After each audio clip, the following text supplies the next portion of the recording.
So, my dear friends in Christ, I welcome you to the 36th day of our 40 days and 40 nights global family liberation. Today, my dear friends in Christ, we are reflecting on evil traditions.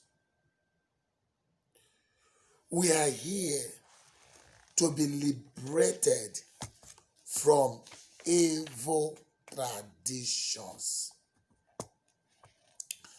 Let me begin by asking you,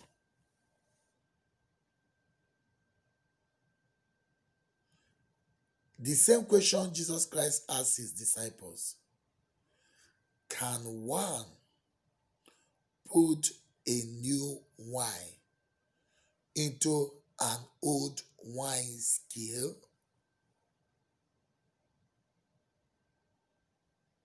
I repeat, can one put a new wine, you pour a new wine into an old wine skin?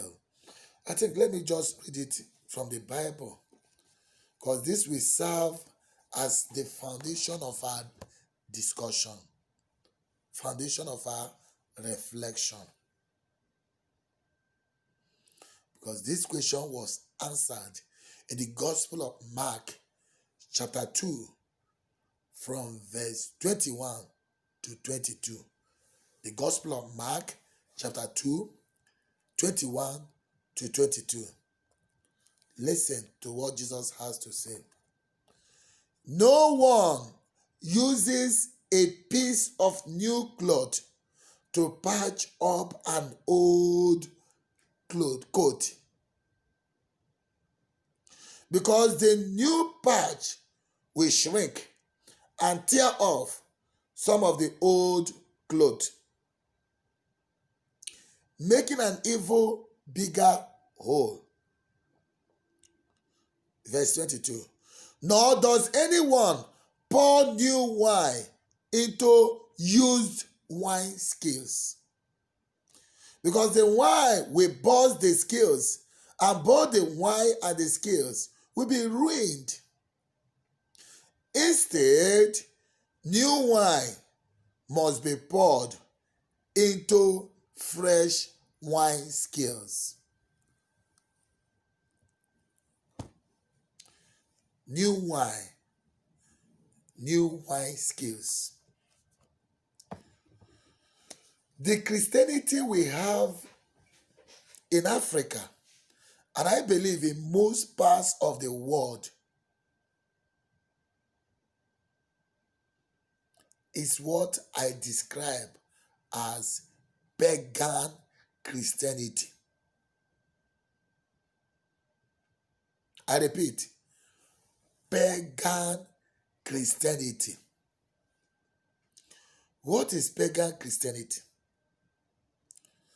Pagan Christianity is a system of faith or belief that embraces all the pagan traditional practices alongside with the Christian values.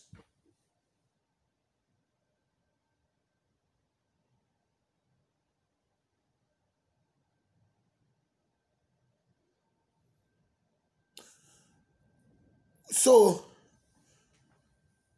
Christians, or those we call Christians, on the one hand, they profess light. On the other hand, they share in darkness.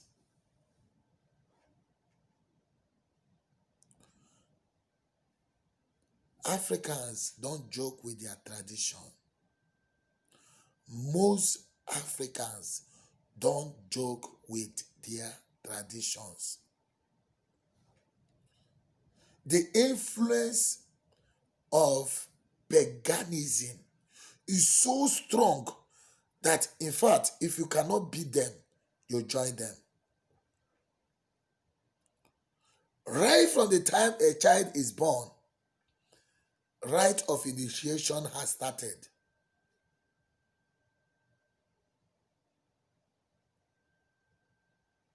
If it is not during the naming ceremony, it is at the circumcision.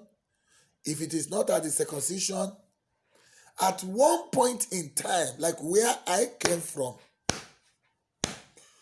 there is something we call initiation ceremony into manhood. Some call it wearing cloth ceremony. There are so many ways people in Africa initiate themselves. Wearing this initiation, they call it initiation into manhood, is a very strong traditional form of initiation. And let me tell you, even most Reverend Fathers do participate in this rite of initiation because they believe that that is what makes you a man, without reflecting on the spiritual implication.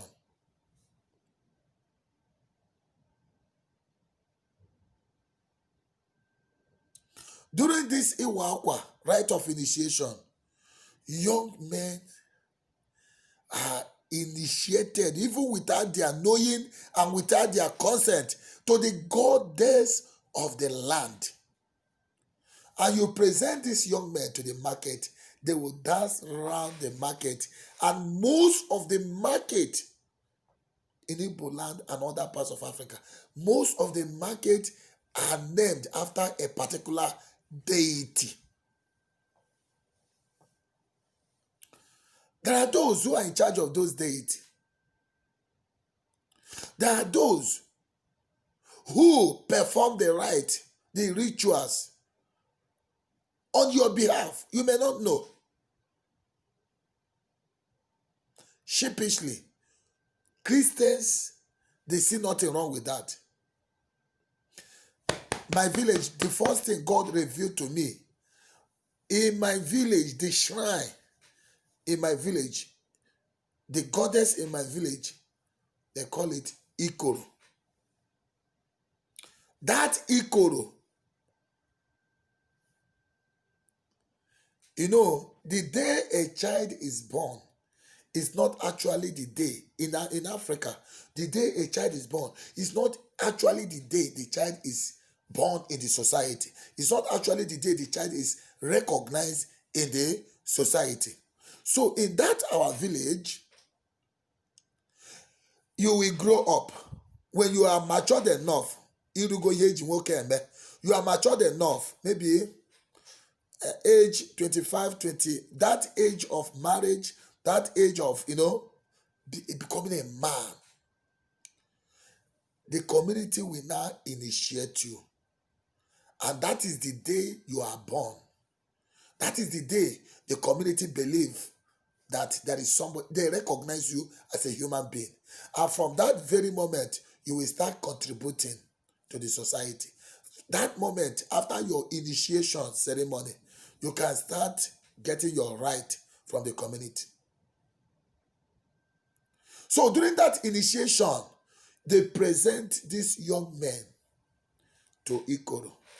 They will dance around. They will build the Ikoro towards the evening. When the people will dance around, they will be celebrating, sharing powder, dancing, all this cultural fetish dance, they will be dancing, jumping up and down. Carried away by the ceremony of it all. Now, that is rite of initiation, when a child is initiated into the society.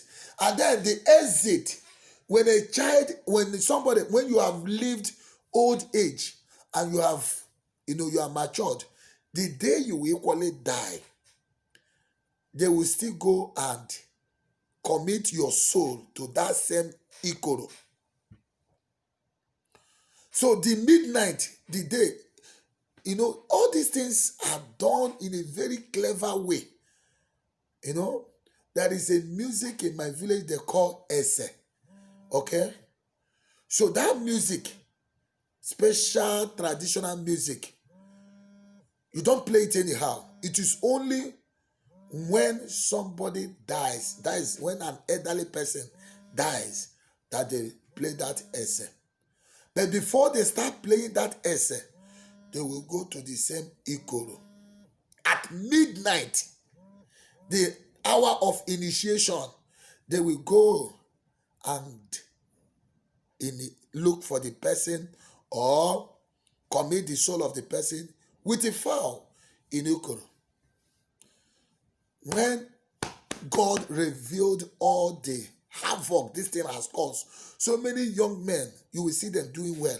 But the moment they are initiated, after that iwakwa, they go back, everywhere will be blocked. Or some of them may even die. And this thing has been happening in my village. So when I started my ministry, the first thing I did, God directed me. You know, I think I done first year of my ordination, 60 years ago. So I went to that ikoro that night of liberation. I conducted liberation in my village. I went and brought that ikoro out. And this thing caused a lot of uproar in the village. You know, we even went to police. They took them to the police, those who organized the liberation. So we fought it. Okay? So on one of the occasions, when I went to the police station to render my statement, the police that was handling the case, I went there, I said, please, I introduced myself. The people they were holding, they released them. I said, now, please, I want to put up my own statement. He said, Father, is it about that ikoro? Forget those stupid people, you know. And he was even asking me, Father, when will you come and do our own liberation? That's to show you. And this is a community that pretends that they are Christians. I'm talking about the one, my village now. You know your own village where you are coming from, because most of you can decide to cover up. No problem. But I'm telling you, my village, you will never see any shrine in my village. But these people, they have a very clever way of worshiping idol alongside with their Christianity. Okay? Very clever way of worshiping idol. So much so that even in my own family, after doing this liberation, after liberating my village, the entire village from the so-called idol, spirit of ikoro, I thought that everything about ikoro, ese, is dead. I know that when my dad died, that time I was still a kid. I wasn't so, but I knew what happened. When my dad died, my eldest brother, he invited that ese, you know, all in the name of tradition, our tradition, Ndokpara, you know, he invited it. But God said, this music is an evil music. I was observing everything that was happening during that midnight. One, that ese, that music, the first 2, 3, they will play the short ese. Nobody dances it. And I was asking them, why is people not dancing the first one? They said, no, that one can accompany them more. This one is the one they are beating for the dead. I said, okay. God told me, just be observing. So, and then, after the first 3 ones, the next one, the human beings now, those who are alive, will start dancing. God said, look at them. Now those first ones they play for the spirit of the dead, you know, now they have invoked the spirit of death. And when they play it, the moment they play it, now the ikoro will sound in the market square. The ikoro in the market square, and they say, we ram. When they now start playing it, it means that the spirit of the dead, they will invoke them, and they will start dancing with human beings. But and now God was now asking me, now watch. at the end of this thing now, after you have invoked the spirit of the dead to dance with the living, he was asking me, what be watching them at the end of the burial? Was there any time they now sent back those spirits back? I said, I don't know. He said, that is the problem. They will invoke the spirit of the dead through that essay, but they will not send it back. And those spirits of the dead will start killing people. Okay. That was why that time I have not even entered seminary when God showed me this. I'm talking of my own father, when they buried my own father. So when I now became a priest, the first thing I did was to destroy that Ikoro, because I know the havoc it has caused in my village. No progress, no light, just engulfed total darkness. So I thought I have liberated the village. But to my greatest surprise, when my eldest brother died, I asked the children, I hope we are going to give your brother. My brother used to be a mass server. He's even a member of the choir. The children are equally member of the choir. I told them, I hope we are going to give our brother a Christian burial. They say yes. Christian burial, I don't want anything fetish. I don't want anything idol. They say yes. I went with my parish priest to invite my bishop to organize his burial. But to my greatest surprise, I was in my room. What did I hear? The sound of that evil music. I said, in my own family, father's house. I was almost running crazy. And these are Christians. Father's house, Reverend Father's house. That really drove me. I said, if this could happen in the Reverend Father's house, it means that we're in trouble. These people will insist, the so-called Ndiokpara, they will make sure, it's a court, serious, very dangerous and deadly court. A young boy who is not, it was a young boy. I'm talking of my, and that's why the day we have to liberate these first sons. If you see the kind of initiation that goes on, they will tell you that others have done it. Are you the only one who will not do it? Your father did it. And to break a tradition, very, very difficult. To break this tradition. Your father did it. Your father did it. And now you must do it for your father. I say, hey.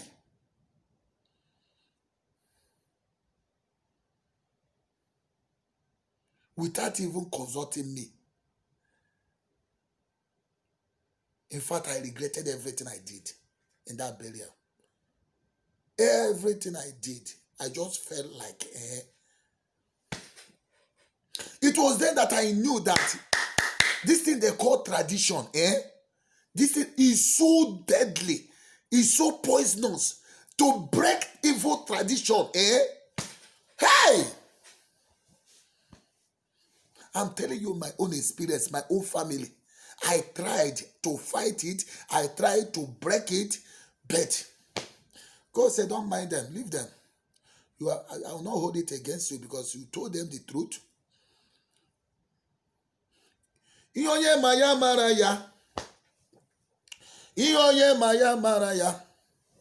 Okosibiri anọkọta gị rie onye ọbụla. Ka ha ghara ihu ọkụ ya anya. So whatever you know, let it know you. Me, I wash my hand. See? Come on, I'm just giving you an example. Just go back to your village. Look at the kind of traditional burial. Do you know that because of when somebody dies, people are no longer crying the dead man or the dead woman. It is all the, burial right. And all these things take a lot of money.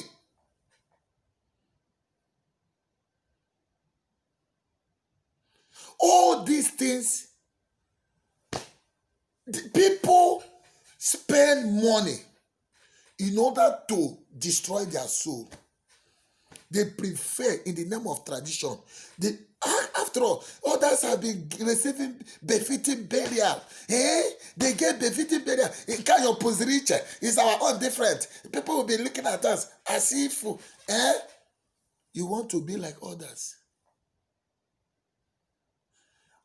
There was a day I said on this platform that the Christians in Africa, they are the major problem we are having. Christians, when you talk about wastage, the greatest wastage we have in Africa is burial, traditional practices, marriage, ordinary marriage. Look at the money they will charge in the name of bride price. I think Imo State, where I came from, they are number one. In fact, before you can marry somebody from Imo State, all this traditional, you will do this, you will do this, you will do that. If they bring list for you, list for paying bride price, you'll be wondering, are we selling human beings here? Traditional. And you must do it. Other women, they did it for other ladies. You have to do for you. Now, the money we are spending on burial, I keep saying it, if we should save it, it will be enough to develop our communities. We can use it to achieve something good. The people don't take it for granted. Do you know because of burial, people sell their landed property? Do you know because of burial, people will task even their in-law. They would like to buy cow. The person that died may die of hunger. But the moment the person dies, they will start renovating house. They will start, and then they will bring the list of, they will go to the maternal home, go to the paternal home, settle all the group the person belongs to. They will bring their own list. Tradition. That is how we do it. That is how they did it for others. People spend millions. They budget millions for burial. It is not like that with the Muslims. The Muslims, that is one good thing I like about them. The moment you die as a Muslim, in less than 48 hours, at least, short 24 hours, you are buried. But the Christians, that's why I call them pagan Christians. The pagan Christians will take the person to the mortuary and they will start the burial rite. From the very day the person dies, anybody that comes for condolence will receive cola. You will bring out cola, oji, angara. You will buy angara, buy cola, palm wine. People will be drinking. They will come, pretend as if they are condoling with you. After, oji, they will now be eating cola. Those are just preparation. The main thing has not even started. They will continue to come. Each time they come, the family will offer them cola. Each time they come, the family will offer them cola until the D-Day. And when they come, they are coming to present their own list, their own requirement, burial right. During this period of COVID-19, if you go to mortuary now, short, go and ask anybody working in mortuary. They say mortuary don't full. And all the dead bodies in the mortuary, they belong to Christians. Pagan Christians. Muslims are burying their own. Even the chief of staff that died was buried the same day. But the Christians are still keeping their own. Look at that woman now. The woman that died, they called us on this platform that the husband died since March. before the pandemic. And they kept this man, before the lockdown, they kept this man in the mortuary until the wife just newly died.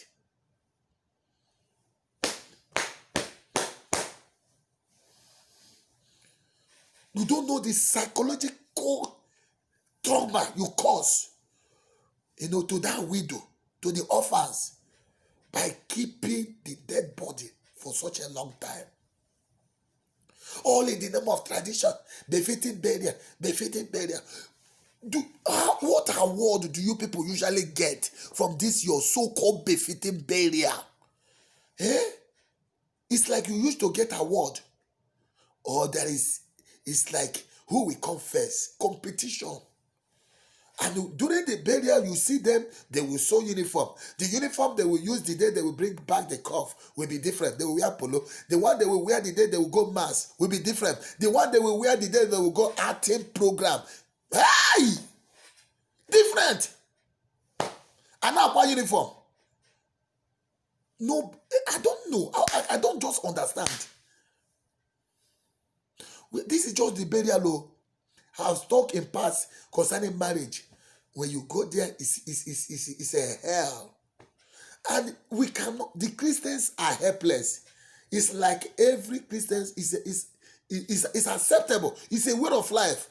And you call it our culture, a way of life. Let me tell you, it is not culture, it is paganism. We are just pouring new wine into old wine scale. New wine to show off, my dear. That is it. Show off. Jesus Christ came and made these things very easy for us. The day we will have in short, we don't even have Christians in Nigeria or in Africa. True Christians, look at it. Look at what you people do. In the name of enculturation. In the name of enculturation, even the church, some churches are trying to bring back some of those things the early missionaries destroyed. All those idols. I went to one church in Africa. I saw a cross, black. And they say, yes, this one is enculturation. Catholic church, black cross. They are trying to paint a black Jesus. And in the process of doing it, they mess up the whole thing. Black Jesus. Enculturation. And that's why you see them. They say, when you see them come here, they say, remove that white man Jesus. Enculturation. It's crazy. Doesn't make sense. Enculturation is not idolatry. Let me tell you, if not that time is going, there are 3 cardinal values which Africans should be preaching. When we talk about culture, cardinal values in Africa. Outside that, every other thing you people are doing are idolatry. 3 cardinal values which all the Africans share in common. The value of life. When you talk about your culture, the value of life, communal living, and of course, religion. I may not have time to explain all of them in details. These are the 3 cardinal values, cultural values, as distinct from every other continent. Western world, they don't practice communal living. They practice individualism. But most Africans, they believe in communal living. So culture is a way of life. I'm not against culture. But what is the essence of our culture? Instead of us to talk about the things that we share in common as Africans, we are going into paganism. These are the 3 things we should preach or we should uphold. We should be proud to project to the whole world. We Africans, we practice communal living as opposed to individualism. Isolation, all these rubbish things that came up during this pandemic, isolation, discrimination, they are not Africa. It was for the white men. They have been living just ordinary malaria you have. You will be quarantined. You will be isolated. But Africans will live communal living, whether good or bad, in sickness and death. Okay? Communal living. We have love for life. Life. You know, things like abortion. Do you know that when a woman commits abortion in a traditional Africa, you know, you are ostracized? It's an abomination to commit abortion. Those days in Africa, when your daughter commits abortion, the Omoada will come and drive you people away from the village. Because of the love we have for life. And we have love. We don't dump our elderly ones in old people's home. We cherish our old people. And then look at places like Ishade, those states. The head of the community is the most elderly man in the community. Odiomole. So we have love for life from the first concession to death. And then the one of religion. Professor Mbiti said, Africans are notoriously religion. These are the values we show, cultural values we have. Every other things you see us doing right now, they are paganism, idolatry. All these things you see, jumping up and down, dancing in the church, doing this, all these are idolatry. It is not enculturation. It has nothing to add. It has no value at all. Anything outside these three cardinal value is idolatry. You know? So please, today, God is going to deliver you from all these idols.